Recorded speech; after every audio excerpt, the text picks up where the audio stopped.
With more than 6,000 small and micro-cap companies listed, if you're looking for the next Apple at the earliest stage, then Channelchek truly is the orchard. The listed companies support Channelchek, so it's free for you, the potential investor, to gain access to institutional quality research from FINRA licensed analysts, advanced market data, industry reports, news, and a growing catalog of videos and webcasts. Make sure to subscribe to our YouTube channel and register for Channelchek so you're always up to date on what's going on at the small and microcap data place.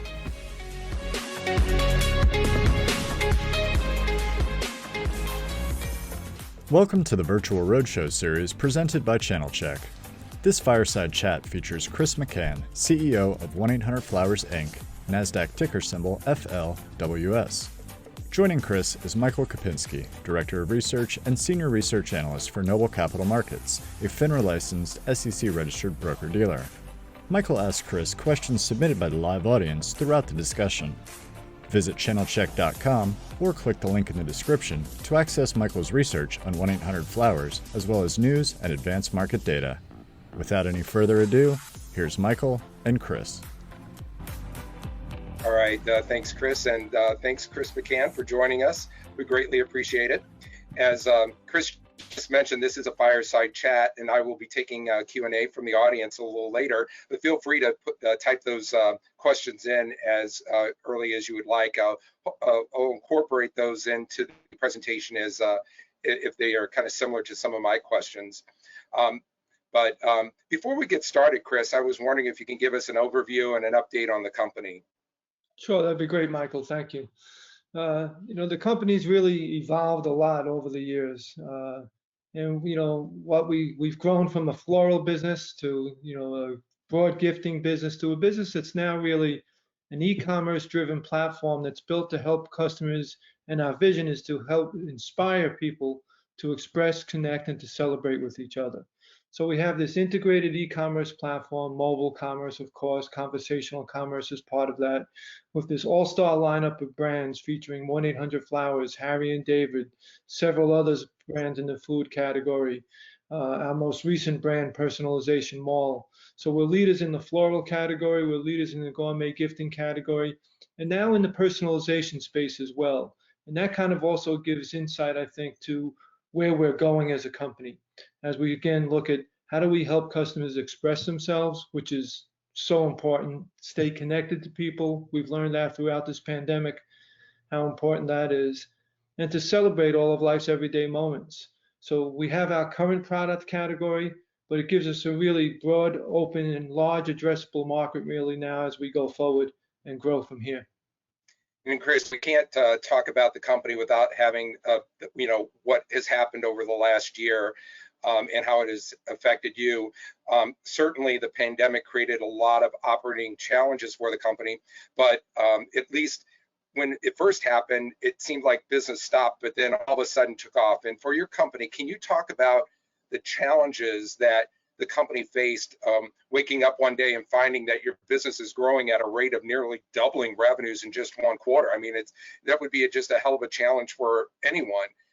So I was just wondering if you could just kind of give us a sense of what happened a year ago at this time, and what were you feeling then, and what were you facing?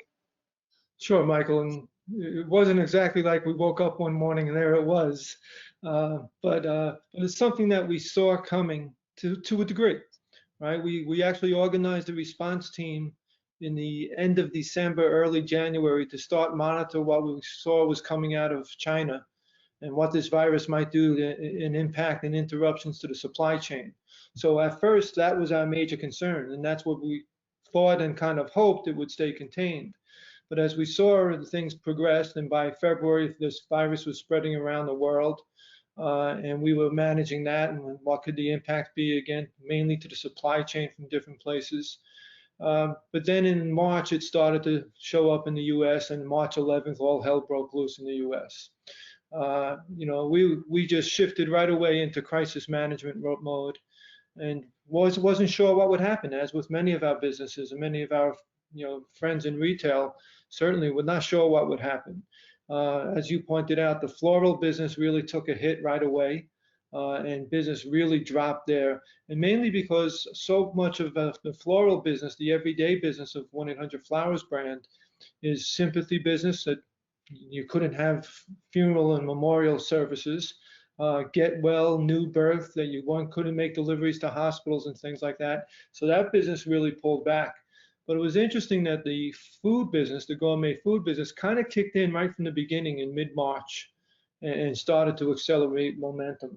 But it's important to step back, I think, Michael, and look at, as this happened to us, the first parts of it, going into the pandemic, we had already started to accelerate our revenue growth.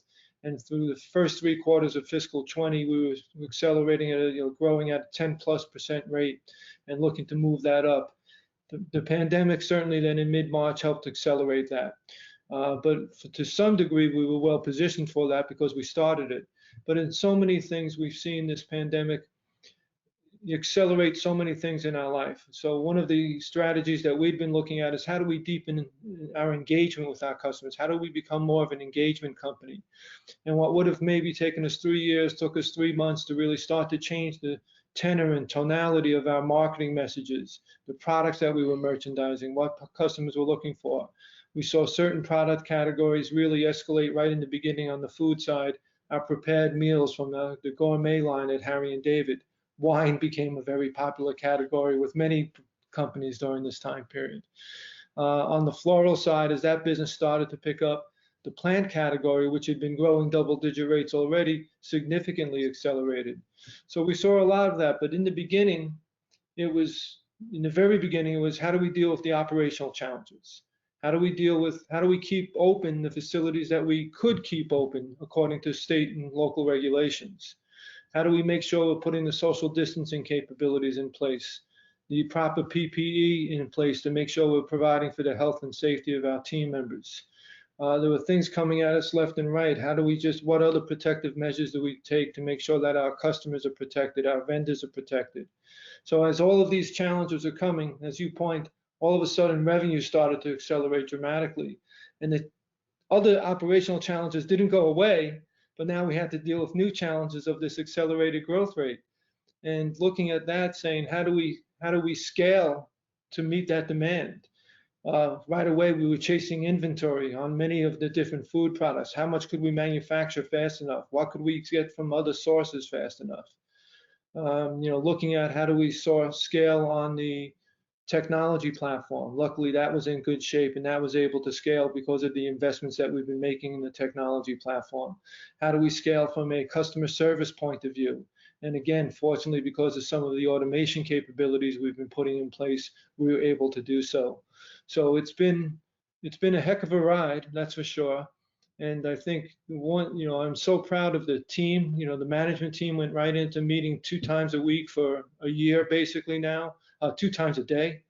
We've been meeting daily for a year now, the senior management team.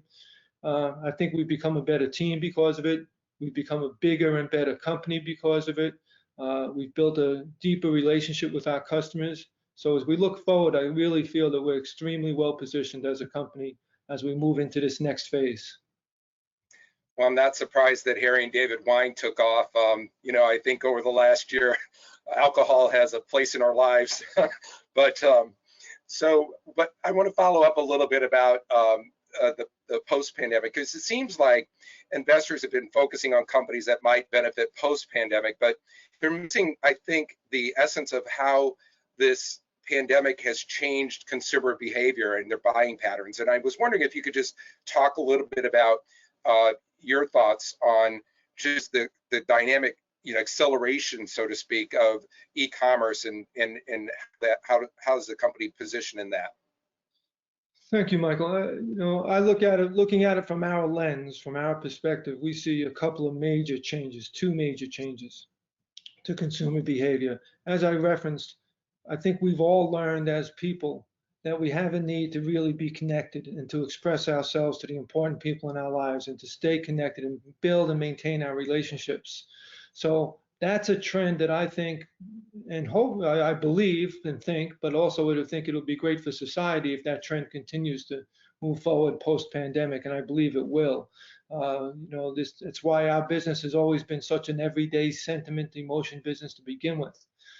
Yes, we have our holiday bumps, but it's really an everyday expression business. Our vision, as I mentioned, we are a company who looks to inspire people to express, connect, and celebrate.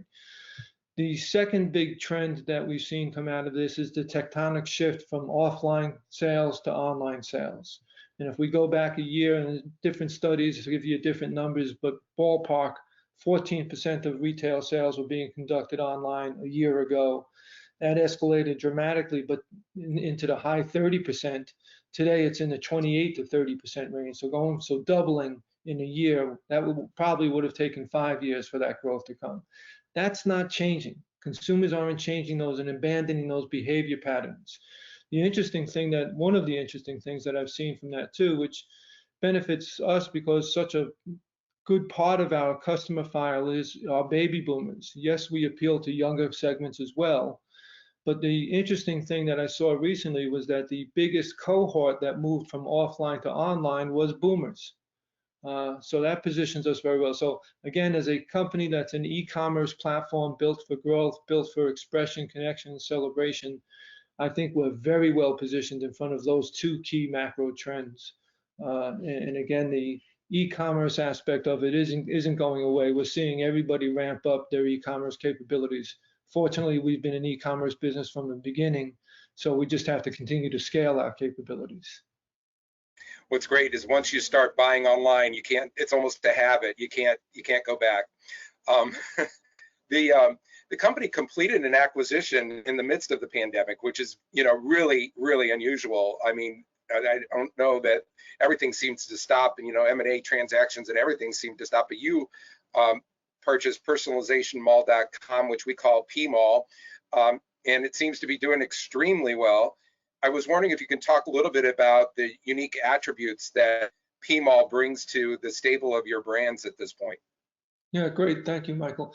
The acquisition of PMall, or the look at us getting into the personalized products category, was something that we've been looking at for a while now. In fact, we tried to buy PMall, Personalization Mall, back in 2016, and we couldn't. We were outbid for it.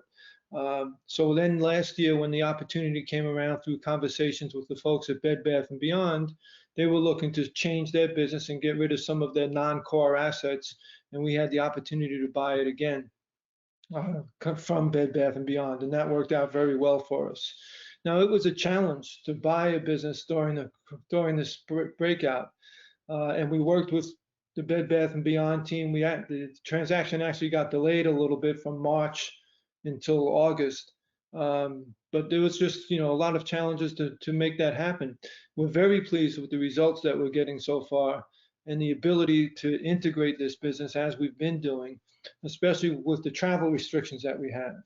So if I step back and I look at two of our last two acquisitions, PMall this past August and Shari's Berries the August before, they're just two really good stories about how to leverage our platform or add to our platform in a different way. With Shari's Berries, we only bought the intellectual property, the URL, the brand, the customer list, the ongoing book of business. In the afternoon after we closed on that deal, we had it completely integrated onto our commerce stack, our digital marketing stack, our distribution capabilities. So we just brought the IP, know people, and had it completely absorbed into our platform.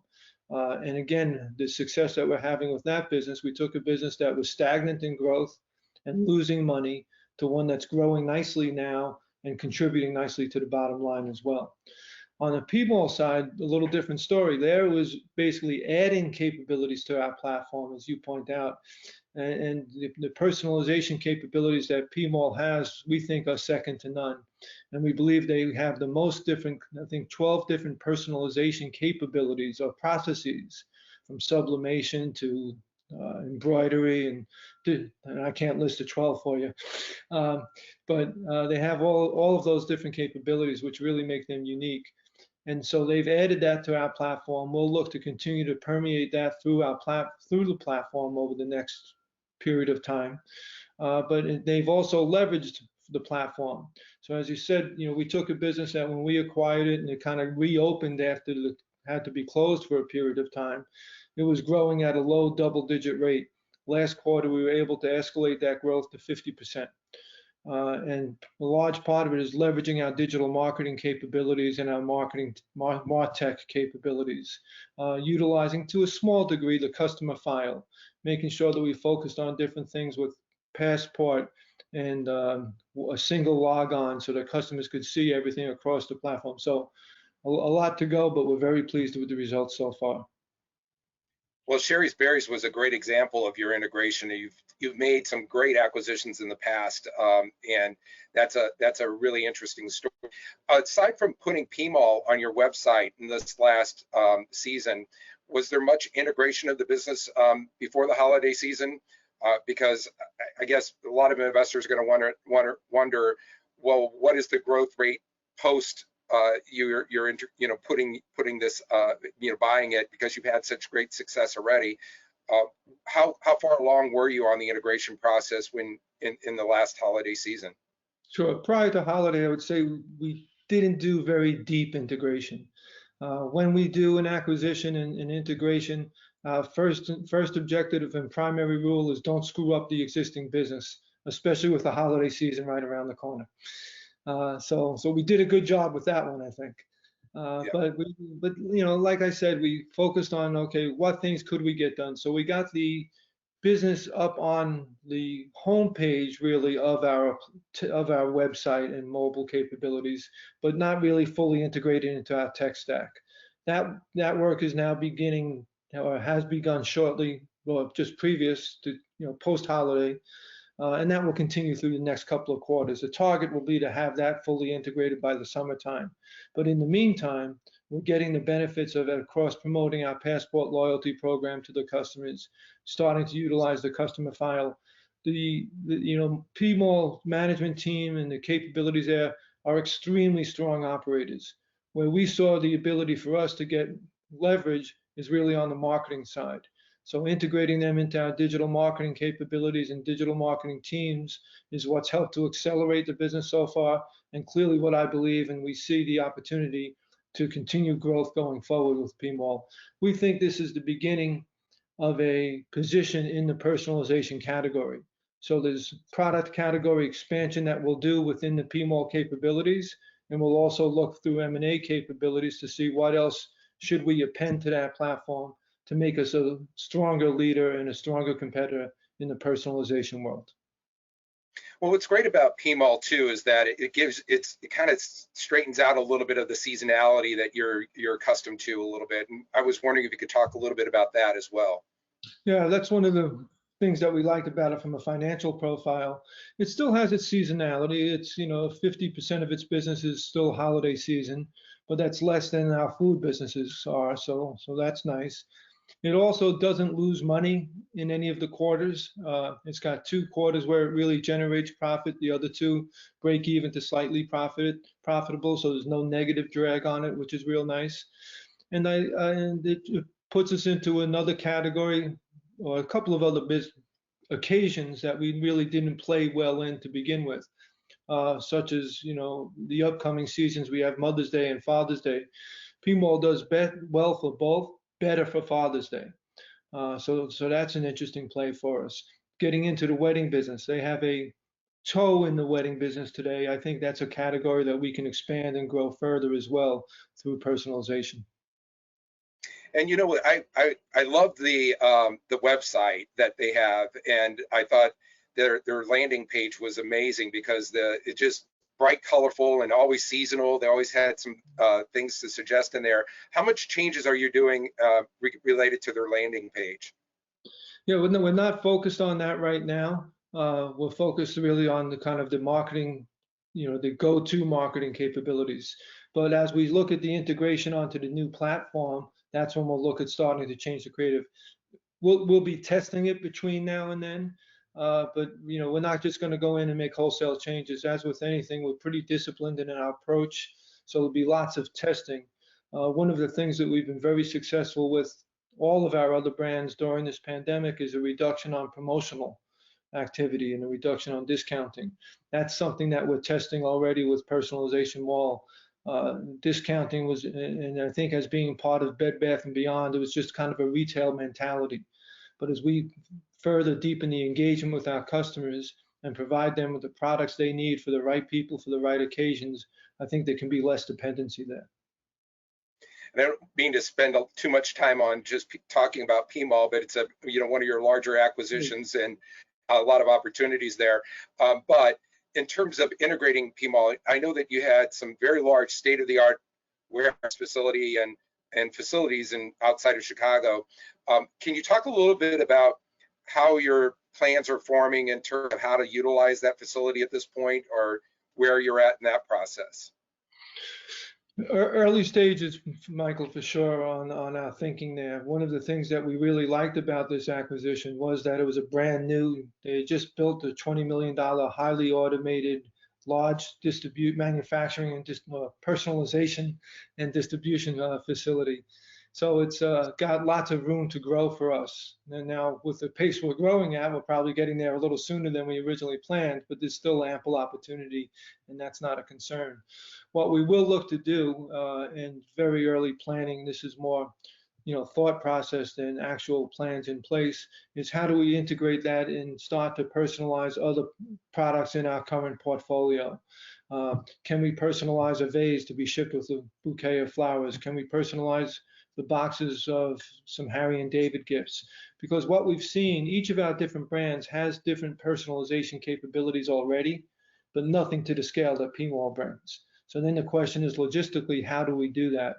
As we grow, do we build another large manufacturing center, or do we couple that with some of our distribution centers that are handling our food brands today and our floral brands, and put some of the higher fast-moving personalization capabilities out into the network a little bit more? So that's part of our ongoing operations and distribution planning that we're doing constantly, and really looking to see how can we utilize and learn from PMall's operational automation capabilities and bring those into our other facilities as well. Well, so hopefully the investors and people in the audience have already kind of started to kind of see where I'm going with these questions. This is a company that's not a floral company necessarily. And just like I look at Amazon that started selling books and now look what they sell. I really think that this company is really positioned in so many different areas of growth that I think it's important to note. But let's talk a little bit about the floral business. Everyone seems to think that it's a mature business, but if you look at the growth rate that you had, it's much better than what anybody would have thought as a mature type business. It's obviously very competitive, and it's taking share in this space. And I was wondering, especially if you want to talk about FTD and the new owners, but how are you consistently outperforming the growth rate of what we would expect on a mature business? And maybe talk a little bit about the competition and what you're seeing there. Sure. I think the ability of ours to grow in what people consider to be a mature business, we don't necessarily consider it to be mature. Really comes down to our focus on brand, product, customers, and execution. It's what we've always done and continue to figure out, and our embracing of innovation to be on the forefront of new technology that helps us interact with our customers and engage in a better manner with our customers, gives them easier access. It's what has transformed our company, Michael, as you put it, from one brick and mortar flower shop and what we call the first wave to the second wave of telephonic commerce, to the third wave of e-commerce, to the fourth wave of mobile and social commerce, and now all of the integration of conversational commerce. So by being innovative, we stay steps ahead of the competition. One thing that's interesting is that the floral category has always attracted lots of investment and new startups in the category for all of the years we've been in business. When we went public back in '99, I think there were about 20 other companies getting publicly funded in the floral category. I don't think they're around today, but that happens constantly, and there's new startup companies coming into the business. But it's tough to be a new startup in the business. I think we see a parallel with the technology sector, quite frankly. When you have a large player in a category that's moving faster than a smaller startup, it really is hard to catch up. And that's the entrepreneurial spirit that we maintain in our company. And so by focusing on the innovative products we bring to the table, whether it be recognizing a trend and expanding our plant category, like I mentioned before, because we certainly have seen that trend developing over the couple of years and building a nice business there, adding capabilities to our brand for different design styles that we bring to the table, whether it be our affiliation with Jason Wu, a great fashion designer who's just a very great creative person, and the Wild Beauty by Jason Wu line. Really highlighting the BloomNet network of florists from around the country and really highlighting their local artisan capabilities and harnessing that design capability. So I think it's a lot of recognizing the floral industry has lots of opportunity. How do we harness it? And how do we utilize our brand to really put it out there, establish the brand on the forefront, and bring the capabilities to the table that we've been doing all along, always focused on continually enhancing the customer experience. It's investors are probably asking the question, you got like what would be equivalent of about 4 years of growth in 1 year. And you had this enhanced revenue growth, and they're all asking the question, well, can the company grow from here? And you just explained a little bit about how there's still opportunities for new products and so forth coming through. But how confident are you that the company can still show double-digit revenue growth and cash flow growth on top of the enhanced revenue growth that you had received over the last year? Michael, there are a number of different factors that go into that, and all of which I think point in the right direction for us. I go back to what we talked about earlier. We had great momentum going into the pandemic. From a couple of years ago, we said we were going to accelerate our growth rate into the high single-digit rate. I forget the year, I guess fiscal 18 or 19. We got it to 5 to 7% growth and delivered 8.5% growth. Then in fiscal 20, as I mentioned, we were on track to deliver 10+% growth. And it was because of the things that we were doing with our customer file, with our passport program, with our multi-brand customer, cross-brand, cross-marketing initiatives. So everything was starting to really work, and the flywheel was starting to turn. That got accelerated with the pandemic. And because of the way we embraced the pandemic, because of the things that we've done, I really believe that we are a bigger, better, stronger company than we were going into the pandemic. We did one acquisition right before the pandemic, of Shari's Berries, so giving us another significant product category expansion. We expanded into the personalization space with a fantastic acquisition of Personalization Mall. That's working great for us and just nothing but upside. We've done other product expansion, like I mentioned, the plant category, the gourmet food, prepared meal line within Harry and David, the sentiment lines within the Popcorn Factory and Cheryl's Cookies and 1-800 Baskets. So all of this development, the way we engage with our customers now, we send out this engagement strategy. My brother and I send out these weekend emails, just sharing information with our customers. And I love, there was one this weekend where we shared the feedback that we got from one of our customers. It's become a two-way dialogue and building a community with the customer base. So I think, all of that just points to the customer file that we've built, the strength of the customer. Our customer file has grown significantly with new customer growth during the time of this pandemic. It was growing nicely before it. If you go to fiscal 20, as I mentioned, it was kind of following suit with the revenue growth and growing at about 10%. And then we reported for the year after Q4, it grew at 40% for the year, which meant that Q4 was about 100% growth in the new customer file. That is maintained in the strong double-digit growth.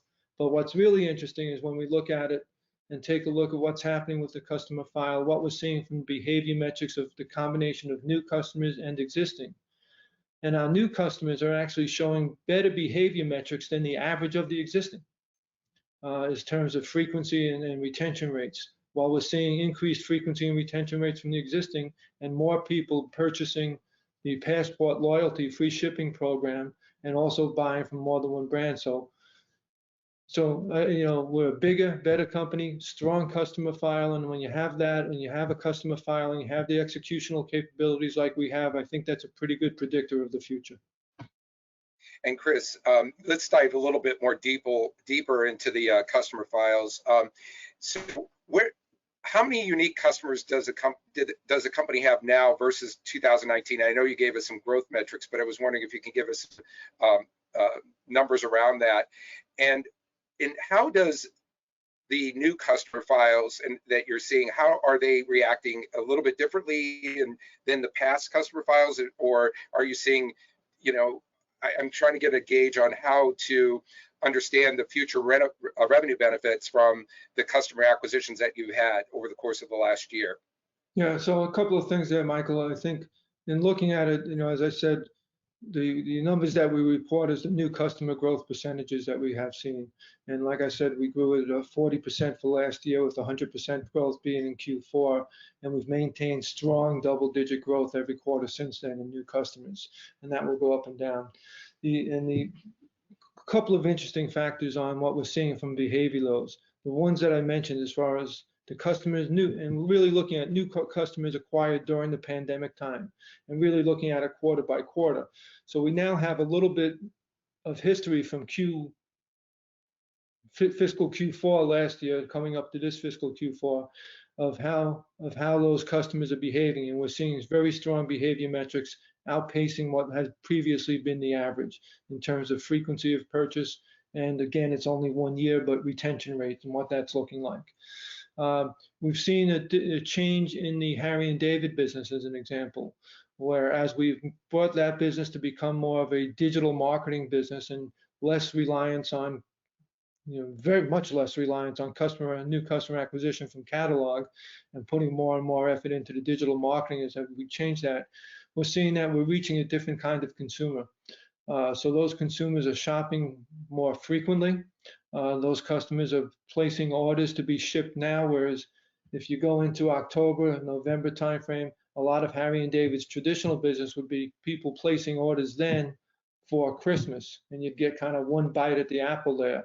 Now with our customer acquisition efforts in October, November, they're purchasing for buy now, ship now, and now we have the ability to market to them again for the holiday season gifting as well. And again, steering those new customers are steering us into different product categories. The gourmet food line is an example. Charcuterie boards are very hot.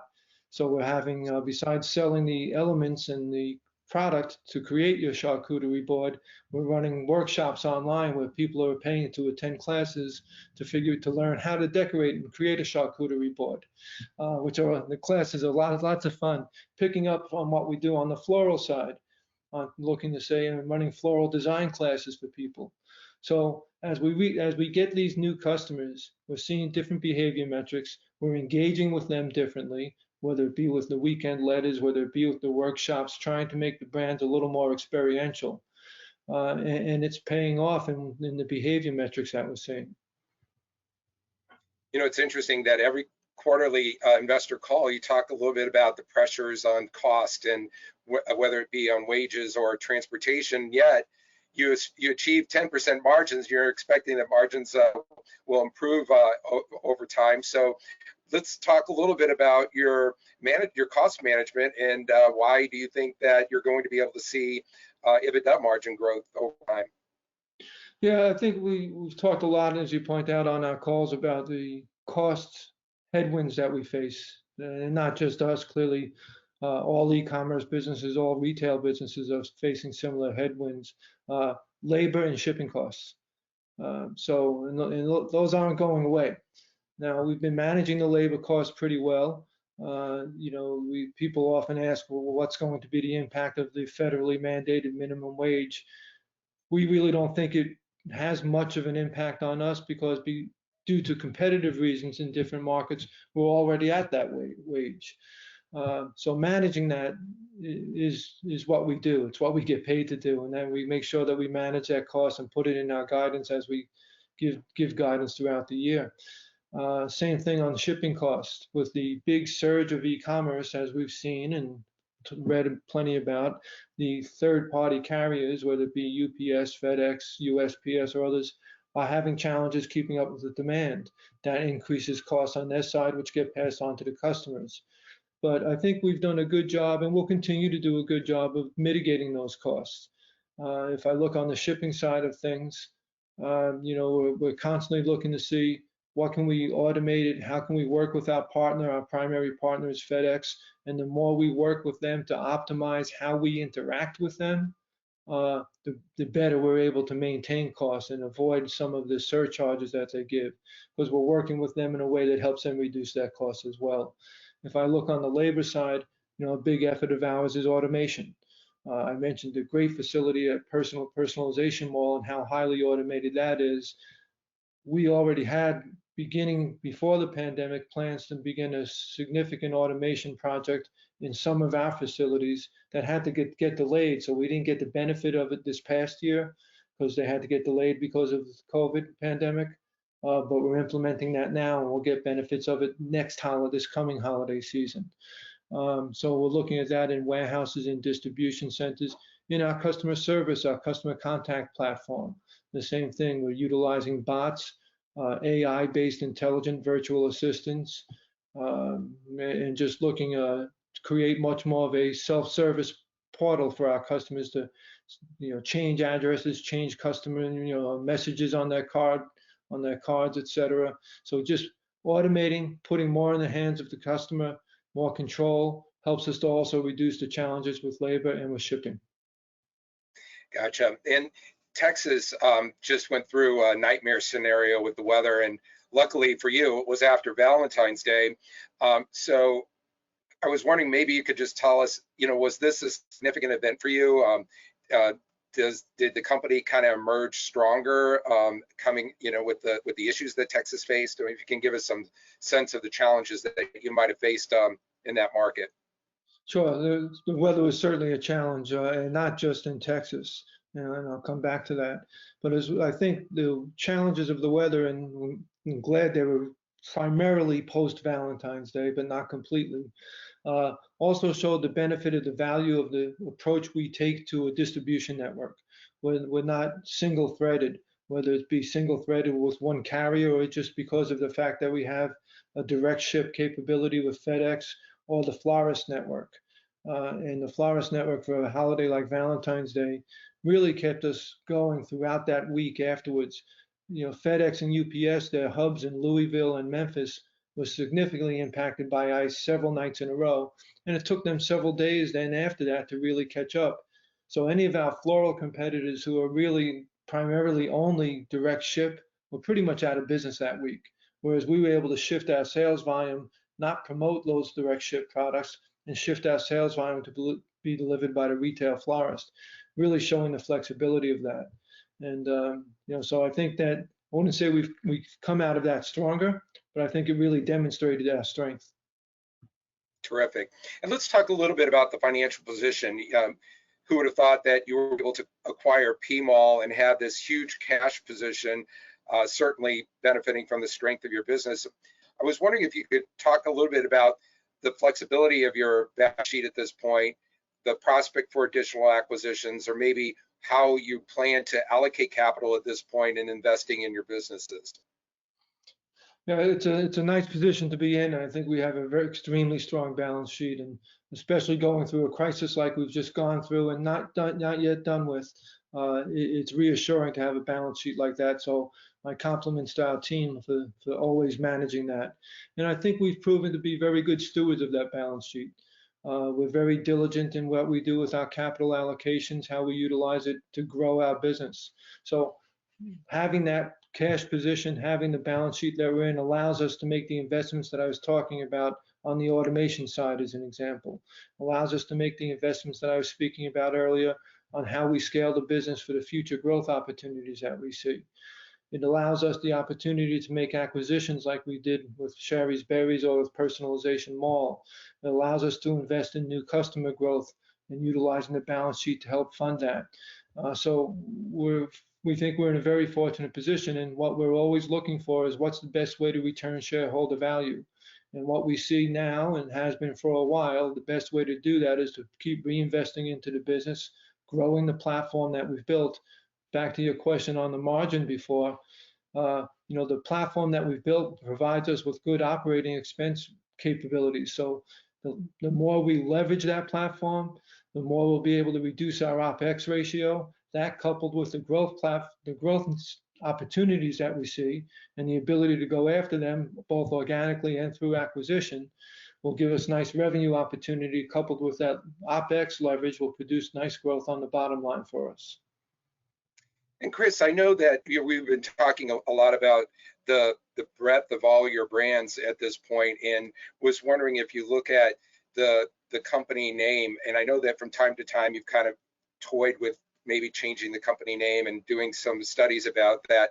Can you just talk a little bit about whether or not you think that the company has a misperception at this point of being named 1-800-Flowers? And I know it's a great name, obviously, and it's a great brand, but it does really reflect the full breadth of brands at your company. I was wondering if you could talk a little bit about that.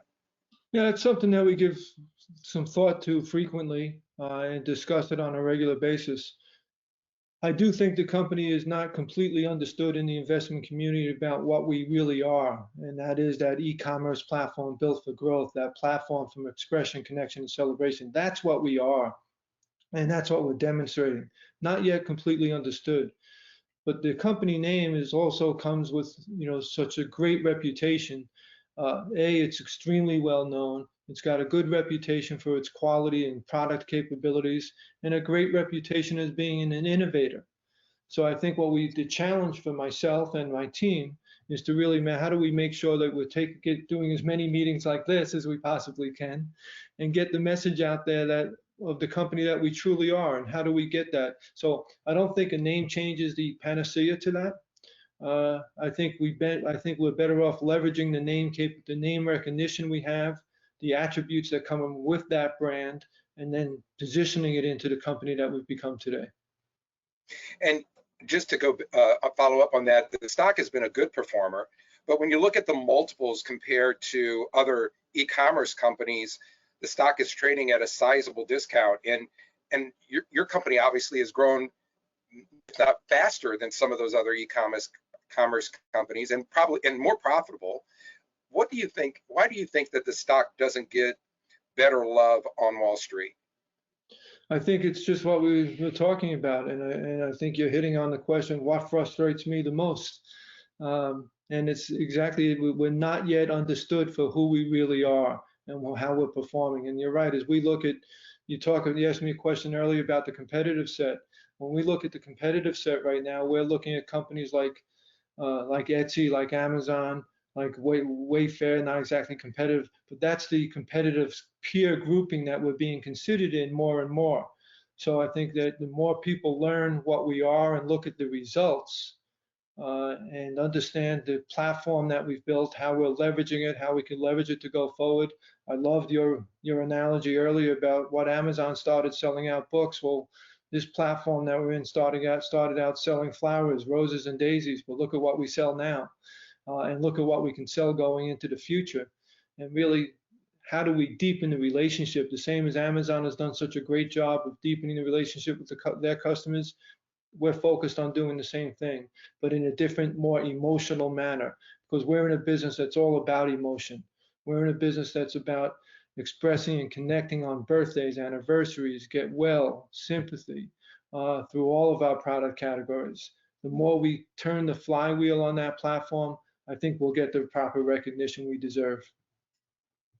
Well, Chris, that's really all the time that we have for, and I've been incorporating the questions I've been monitoring on the side here to make sure I was touching on all the questions that we have coming in. So I think we've done a fairly good job at doing that.